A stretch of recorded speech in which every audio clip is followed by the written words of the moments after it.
থেকে থাকে অবশ্যই মসজিদ মাদ্রাসা বিভিন্ন জায়গায় যোগাযোগ করে কোনো একটা ব্যবস্থা করে আপনি কোরআনে কারিমের তেলাওয়াত শিখে নেবেন বলে ইনশাআল্লাহ। আল্লাহ তৌফিক দান করেন, বলি আমিন। আল্লাহ রাব্বুল আলামিন বলছেন আর রহমানু আল্লামাল কুরআন খালাকাল ইনসানা আল্লামাহুল বায়ান। জোরে বলি আল্লাহু আকবার। আল্লাহ বললেন আল্লাহ তো তিনি রহমান, তো তিনি যিনি মানুষকে কোরআন শিখিয়েছেন, তিনি মানব সৃষ্টি করেছেন, মানুষকে বর্ণনা শিক্ষা দিয়েছেন কে? আসতে বলবেন না কে? বলুন তো, মানুষের সৃষ্টি আগে নাকি শিক্ষা আগে? আগে জন্ম হবে, সে বড় হবে, হাঁটতে চলতে শিখবে, কথা বলতে শিখবে, এরপরে বিদ্যালয়ে ভর্তি হবে, শিক্ষা অর্জন করবে, তাই নয় কি? আল্লাহ রাব্বুল আলামিন প্রথমে কোরআন শিক্ষার কথা বলে পরবর্তীতে মানব সৃষ্টির কথা কেন বললেন? তাফসিরে কবীরের মাঝে ইমাম ফখরুদ্দিন রাজি রাহিমাহুল্লাহ তাফসির করেছেন যে আল্লাহ রাব্বুল আলামিন প্রথমে কোরআন শিক্ষার কথা বলে পরবর্তীতে মানব সৃষ্টির কথা এজন্য বলেছেন, মানুষ ততক্ষণ পর্যন্ত প্রকৃত মানুষ হয় না যতক্ষণ না সে কোরআনই শিক্ষায় শিক্ষিত হয়। আপনার সন্তানকে কোরআন শিখাবেন, বড় হয়ে ইঞ্জিনিয়ার হোক, ব্যারিস্টার হোক, ডাক্তার হোক, বড় শিক্ষিত হোক, কোনো অসুবিধা নাই, কিন্তু তার হাতে খড়িটা যেন কোরআনের শিক্ষা হবে। তাহলে আপনার সন্তান বড় হয়ে নাস্তিক মুরতাদ হবে না, আল্লাহ আল্লাহ রসুলকে গালি দিবে না, কোরআনের বিরুদ্ধে কথা বলবে না।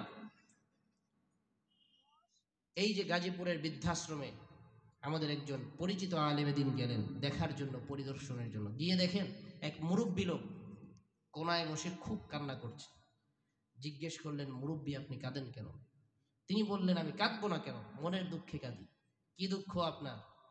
মুরব্বী বলছে, আমার 3টা যোগ্য সন্তান আছে, একজনকে লক্ষ লক্ষ টাকা খরচ করে লন্ডনে পাঠিয়ে ব্যারিস্টার বানাইছে, সে লন্ডনেই সেটেল হয়ে গেছে, দেশে আসে না।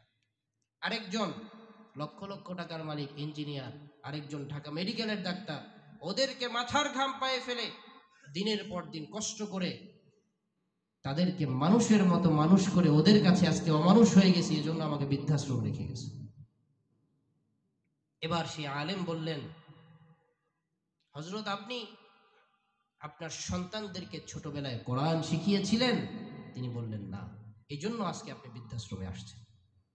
কোরআন যদি আপনার সন্তানকে শিখাতেন, কোরআন আপনার সন্তানকে শিক্ষা দিত, ওয়াকাদা রাব্বুকা আল্লা তা'বুদু ইল্লা ইয়্যাহ ওয়া বিল ওয়ালিদাইনি ইহসানা ইম্মা ইয়াবলুগান্না ইনদাকাল কিবারা আহাদুহুমা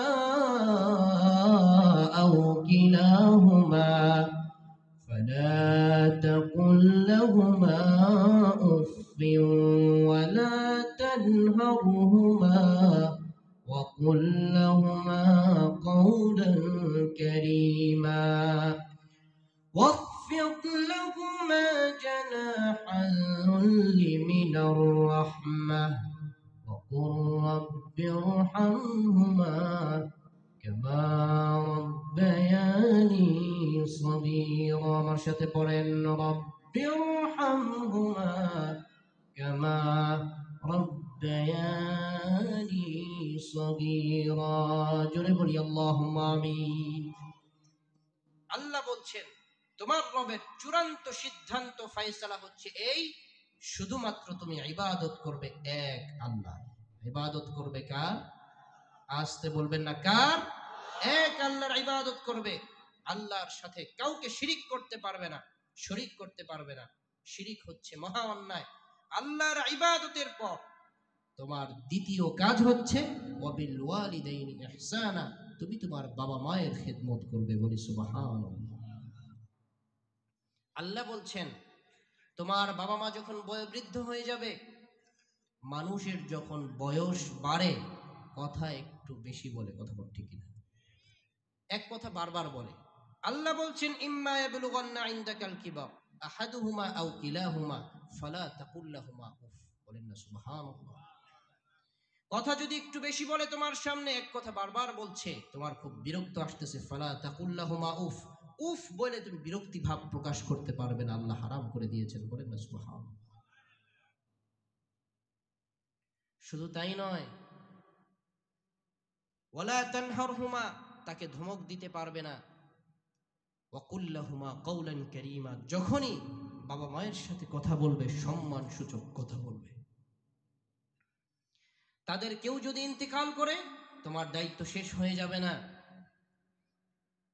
যতদিন তুমি বেঁচে থাকবে তোমার জীবদ্দশায় সারা জীবন তুমি দোয়া করতে হবে, রব্বিরহামহুমা কামা রাব্বায়ানি সগীরা।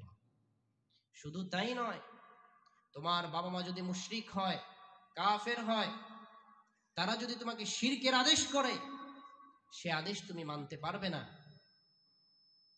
সেটার আনুগত্য তোমার করা যাবে না, তবে বাবা মায়ের সাথে খারাপ ব্যবহার তুমি করতে পারবে না।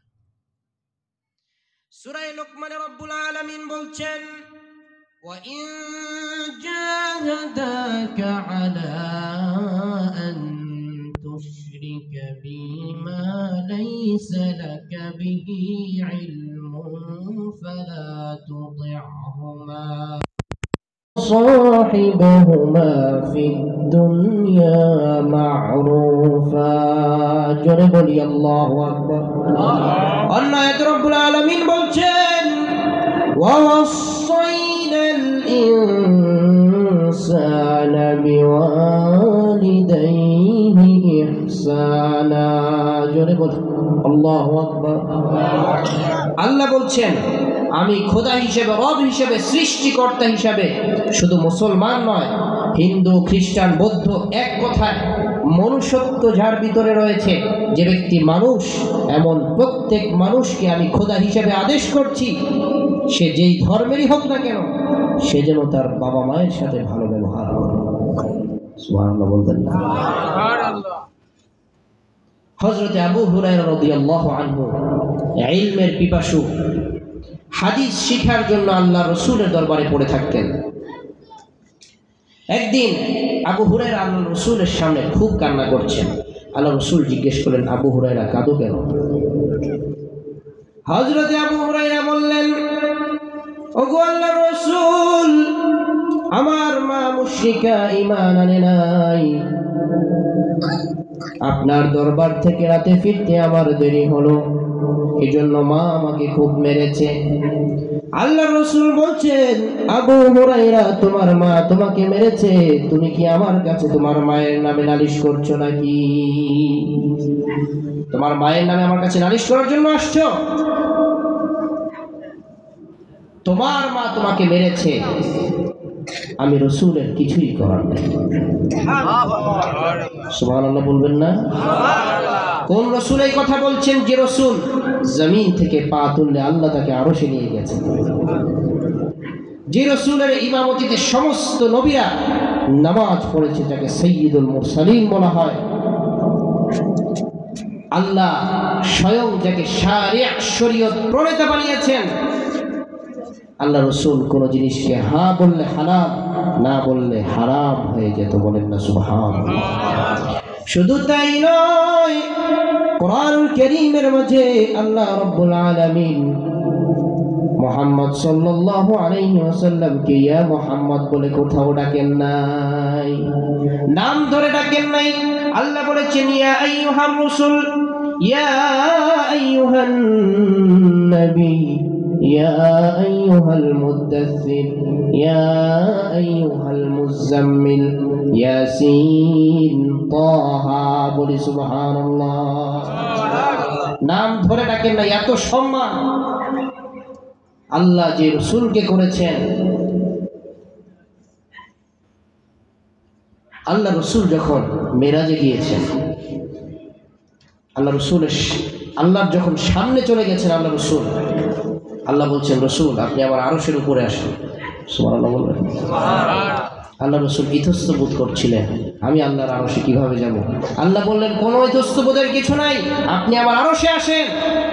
আমি যত জায়গায় রব্বুল আলামিন, আপনি তত জায়গায় রহমাতুল লিল আলামিন। সুবহানাল্লাহ। শুধু পৃথিবীর জন্য আপনি নবী নন, সারা বিশ্বের জন্য আপনি রাহমাতুল লিল আলামিন। আল্লাহ রাব্বুল আলামিন বলছেন ওয়ামা আরসালনাকা ইল্লা রাহমাতাল লিল আলামিন। জোরে বলি আল্লাহু আকবার।